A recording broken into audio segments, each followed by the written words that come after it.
Welcome everybody to my cattle market outlook through early January 2025. We're going to roll through some of the important things that I'm seeing in the market and provide a bit of a look to the future. So looking at some of the takeaways up front, the current situation, like it's been for several months now, is that cattle supplies are tight and beef demand is solid to strong. Cattle prices are high and likely to stay high for the next 12 months in this situation that we're seeing. Maybe the biggest risk is on the demand side, either from macroeconomic or policy shifts that could impact that demand side. If we run into a recession, if unemployment moves higher, then perhaps we're going to see beef demand slide. If we run into potential headwinds on export markets, that beef demand could also take a hurt. If those beef demand factors kind of slide and move back, we might see some resistance to beef prices, which then filters its way through the supply chain and might put some resistance or put some downward pressure on feeder cattle and calf prices through the supply chain.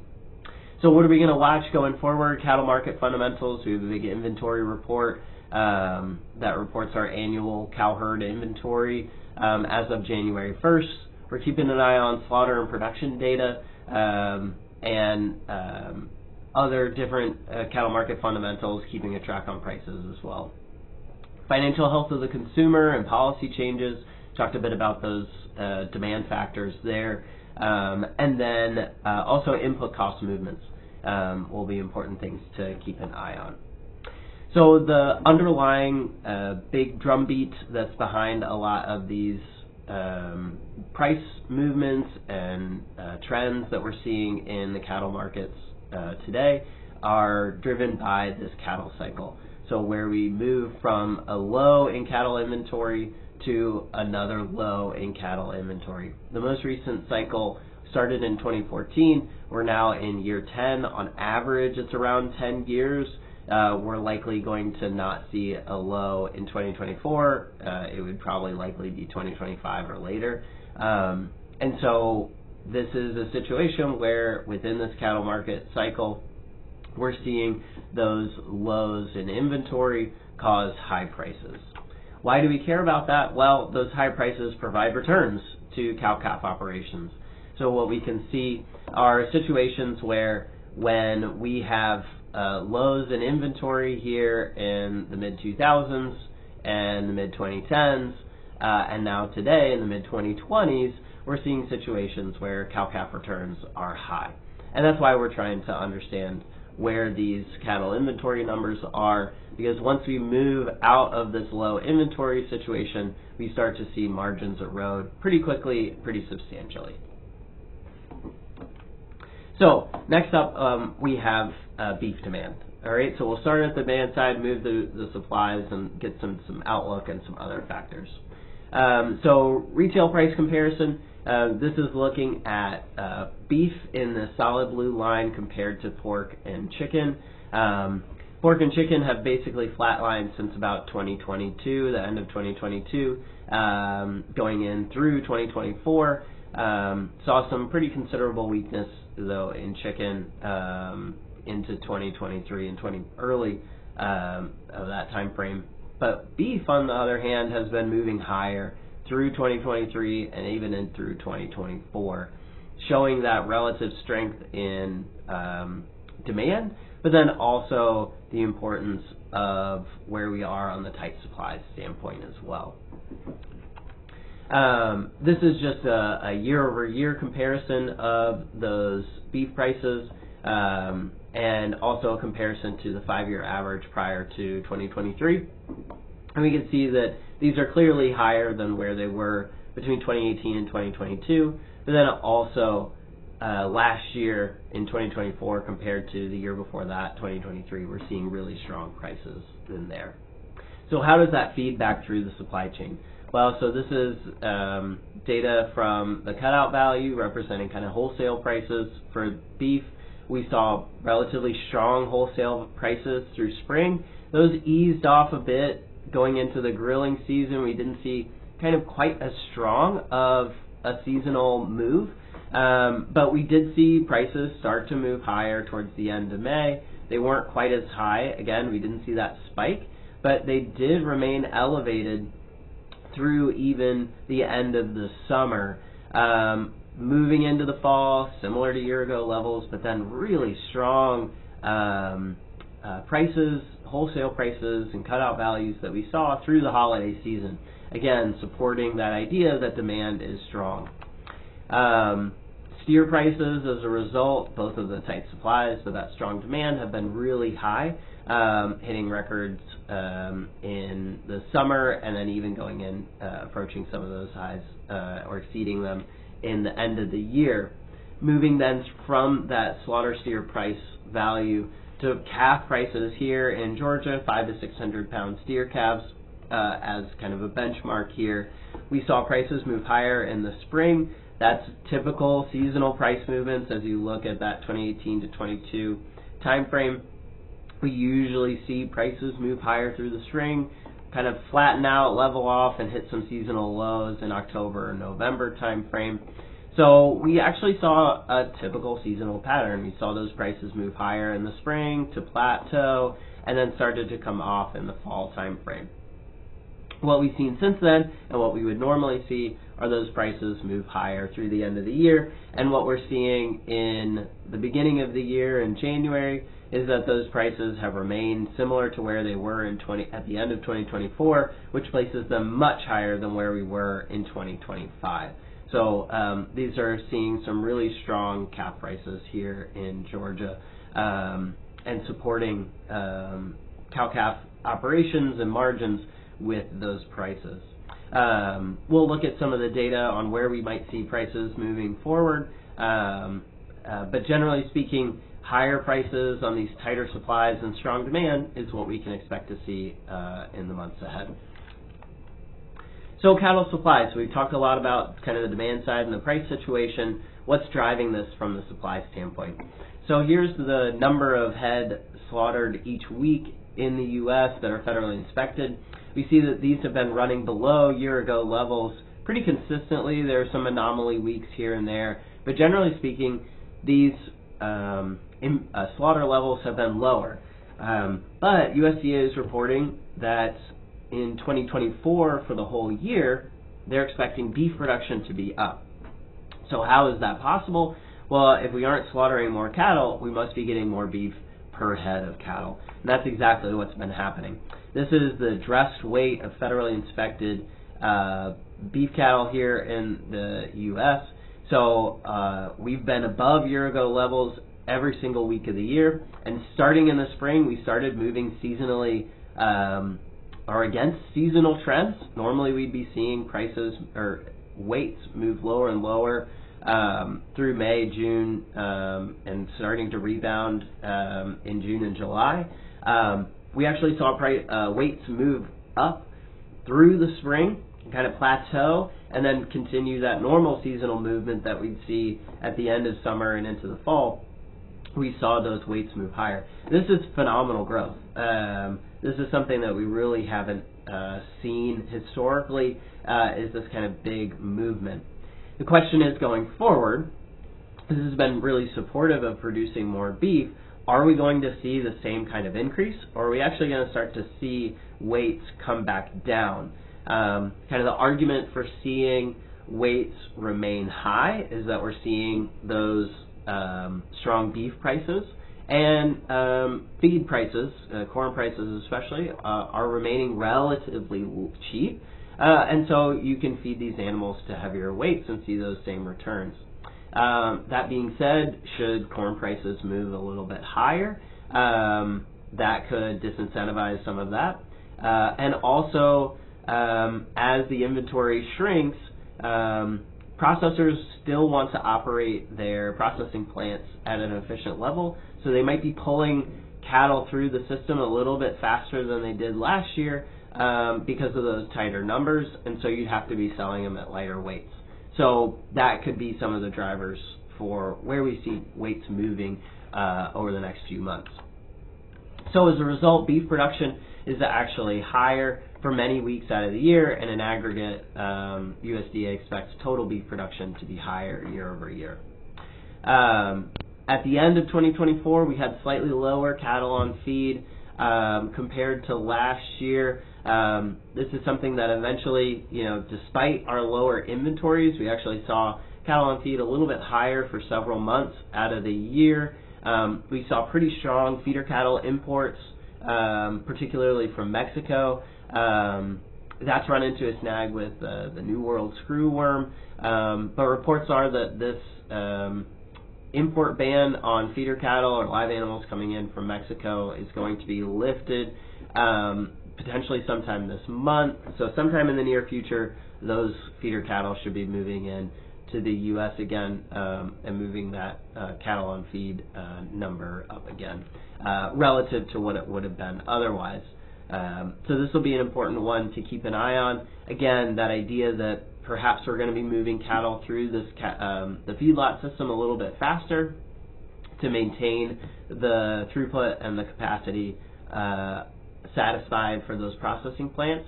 We might see cattle on feed numbers start to slide as marketings maybe exceed placements going forward. That'll be something to keep an eye on. Now we think about what are some indicators that we can use to look at the cattle cycle, and how can we maybe see an early indicator of whether the cattle cycle is hitting its low or has hit its low and is going to start to move higher. We're going to go through three indicators here. This first one is heifer slaughter. It's a lagging indicator, right? These are animals that have been on feed for potentially several months, and so these are going to be indicators of decisions that have been made months ago, right? But it's still an indicator that we can use to say, are producers retaining heifers? And this is clearly, at least from a lagging indicator standpoint, this is not happening, all right? So that's our first one. Heifer slaughter suggests that we have not started the herd rebuild at this time. Beef cow slaughter, this is one that's maybe a bit more contemporaneous, particularly through the fall time of the year where we see these cull cow numbers start to move higher, so beef cow slaughter numbers move higher.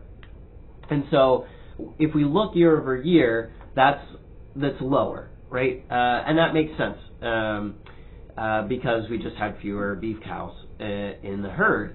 But it's not at a level that's actually what we would kind of use as a benchmark, below a 10%, right around a 9% level of the beef cow slaughter to beef cow inventory in January 1st of the year. That would be our benchmark for a suggestion that once we move below that 10% level, we would expect the beef cow herd starting to expand going forward, and that we're retaining beef cows as opposed to moving them through the system. First off, we haven't seen that benchmark hit consistently. And then, but that being said, we do have this time period in the fall where we really didn't see that similar run-up. It really plateaued, moved a little bit higher, but really didn't really see that typical seasonal run-up, at least at the beginning of the fall. This might be, if we really squint hard, maybe an indication, very early indication, that there are producers that are starting to retain beef cows going forward into 2025 and beyond. Lastly, and this is kind of an intermediate between those two, this is the heifers on feed as a percent of total cattle on feed. So if we're moving heifers through the supply chain, we aren't retaining them to keep them in the cow herd, we're going to see these numbers high. If we start to retain these heifers to rebuild the cow herd, we would start to see this drop. And this is what we saw in 2014 and 2015 when this indicator started to fall. Where we are today is at a point that's very high still. So this is providing an indication that we are not retaining heifers when we look at this indicator. We aren't retaining heifers to start rebuilding and expanding our inventory of cattle in the U.S. So one thing to keep in mind with this one, we don't have to hit the bottom to know that we're rebuilding. It's just an indication of a trend lower. If you look at 2014 being our low, we dropped pretty considerably, but it wasn't until 2015 that it really bottomed out. So this is an indication that, again, we don't necessarily need to see this bottom out. We just need to start to see this move lower, and we have not seen that yet. So what can we do to get a sense of where prices might go? So using futures prices from the CME, that gives us an indication of how people are actually managing their risk, putting dollars down to say this is an acceptable price 6 months from now or not. We can start to use that to give us a sense of, okay, if that's what's going on with futures, I can look at old futures prices compared to how cash prices in Georgia compared to those and get a more consistent forecast going forward. These aren't going to be the prices. We're always going to see some changes. New market information is going to change where these are. But it's actually, from an economist's standpoint, one of the best guesses that we have at any given point in time of what prices will be in the future. So the black line is that futures price. It's relatively flat, right around 270 as of last week. If we look at the traditional historical comparison between what futures were for March contract and what March prices were for feeder cattle, the 500 to 600 pound steer calves in Georgia in March on average, it would be in this 285 range. For 700 to 800 pound feeder steers, it would be right around 255. Now, what we saw in Georgia, and then you can see that, trace it out all the way to September, where prices will fall to around 260. Now, what we saw last year was basis was much stronger than the historical average. So if we use kind of a conservative estimate of what that basis would be compared to normal, I have a plus 15. Sometimes it might be plus 20. Sometimes it might, at some cases, it was $40 per hundredweight more compared to the normal basis. So this is kind of a conservative estimate. We would see these 500 to 600 pound steers pulling prices right around $300 later this spring, and then those prices would slide down to right around 280, 275 early in the fall going forward. So this would kind of give us a market-driven estimate as of last week. If we look longer term, these are forecasts from the Livestock Marketing Information Center looking at where prices might go in 25 and 26. They basically see prices on average for the year plateauing right around 310 to 315 in the southern plains for 500 to 600 pound steer calves.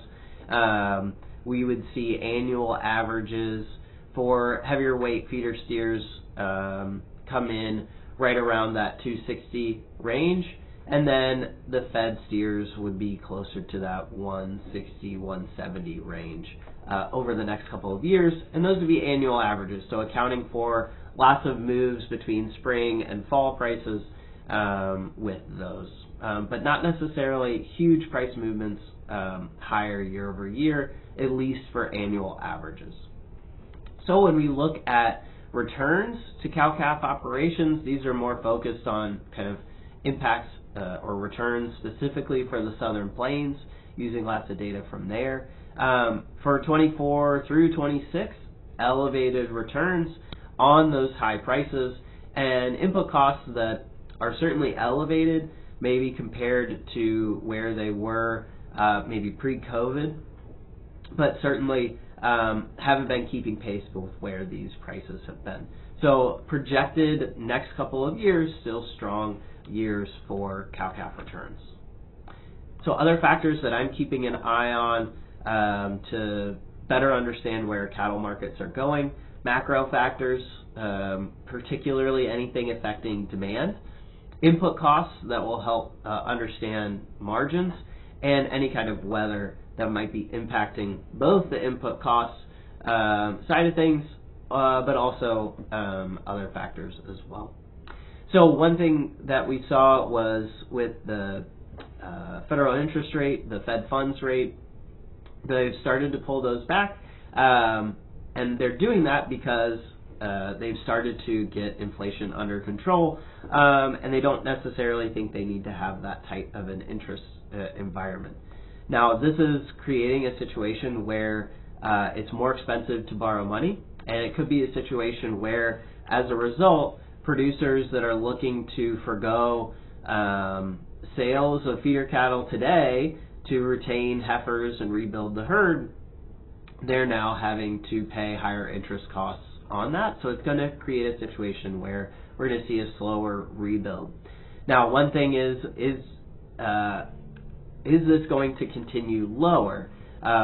Most recently, we've seen inflation by and large meet expectations. But that being said, we did see inflation right around 2.9% for December of 2024. So not at that 2% goal that the Fed wants to see. So the risk is that either they're going to have to keep interest rates higher for longer, or at an extreme start to increase interest rates again to clamp down inflation.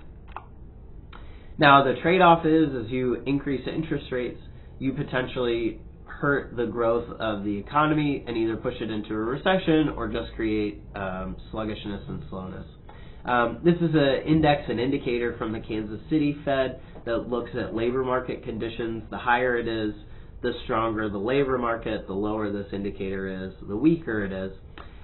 We've seen a situation where it was relatively robust after rebounding from COVID, but of late it's just been sliding off more and more. With some of the December numbers that we saw with new hiring, I'm not sure that it's quite as a concern, but we have seen unemployment starting to tick up again, something that might hurt consumer demand in the U.S. These are prices for corn and feeder steers in the Southern Plains in Texas. And it just shows the relationship that as those corn prices fall, calf prices are supported by that, because as feed prices decline, those feedlots see more of an opportunity to feed these cattle, and so as a result, they're willing to pay more for these animals. So, to the extent that we see these corn prices remain low, that's going to be a positive for calf prices and feeder cattle prices here in the U.S. However, to the extent that those are going to start to move higher, potentially due to weather concerns or some other production decisions that are being made by producers going into 25, then potentially that makes it less attractive for feedlots to purchase those higher priced feeder cattle, and so prices might start to fall because of that. So a risk here kind of on the demand side, at least from a calf side, not that end consumer beef side. On the input cost side as well, fertilizer prices have come down pretty solidly from where they were even last year for many of these fertilizer categories. Potash is lower year over year. Urea prices are as well. DAP was for much of the year, but then popped a little bit higher to similar to where it was last year. This is certainly below where we were in 2022. But it's not where necessarily we were before that. And so better, but not necessarily ideally where we want to be. Hay prices have come in and moved well below where they were last year. This is for the U.S. overall. And that's because drought, pasture, range conditions for most of the U.S. rebounded pretty considerably. That being said, in the Southeast, we've seen those hay inventory numbers and hay production numbers decline for many areas of the Southeast, maybe not necessarily overall, but we definitely are seeing situations where individual producers or individual regions might be seeing some tight hay supplies this winter here, and so this is going to be something to keep an eye on. If we don't necessarily have cooperative weather going into kind of the spring and over the summer, we might be having back-to-back years where we're having some difficult hay supply situations, and at least in the southeast or regionally, we might see some higher hay prices with that.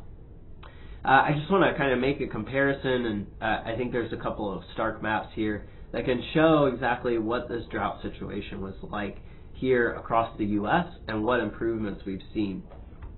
So particularly, we saw some really difficult drought conditions in the southern plains from Kansas and southern Missouri through northern Texas, even reaching up into the Dakotas and Nebraska. And then we also saw drought conditions in the southeast. We all remember the dry conditions we had in October that even this drought monitor really wasn't picking up on necessarily that well.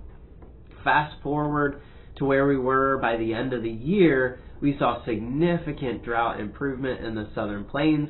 That's helping support some of these feeder cattle and calf prices going in at the end of the year. And then we saw significant drought alleviation as well in the southeast, though there's still some concerns through Alabama and into Tennessee. But those will be some areas to keep an eye on going forward. So what are my things to watch? Cattle markets. How slow of a rebuild do we start to see when that rebuild starts to happen? Does that end consumer financial health remain strong enough to support their willingness and their ability to pay for higher priced beef that we're expecting to see in the year ahead? Input prices are coming down. Does that continue? Or do we see feed prices or other costs start to move higher? That could either impact the prices that we see for feeder cattle or potentially start to squish some of the margins that we have at the cow-calf operation level. Lastly, trying to keep an eye on any policy shifts that might impact demand, especially on the export side, but any other impacts that it might have on the broader economy as well. Thanks for tuning into this cattle market outlook for mid-January. Feel free to reach out if you have any questions, and thanks for your time.